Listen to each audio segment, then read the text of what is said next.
Is your Safari browser crashing or not opening on iPhone after the iOS 17 update? No need to worry. Follow these easy and advanced troubleshooting processes to fix the Safari browser crashing issue after the recent update. So let's get started. Method 1. Reset your iPhone.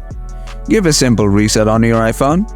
Often only giving a simple reset on the iPhone can solve minor software bugs and glitches. After that, check your issue. Method 2. Clear cache for Safari browser.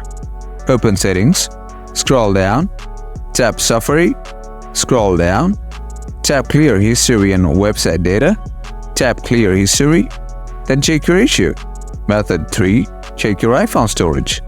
Open Settings, scroll down, tap General, tap iPhone Storage, and check your storage capacity.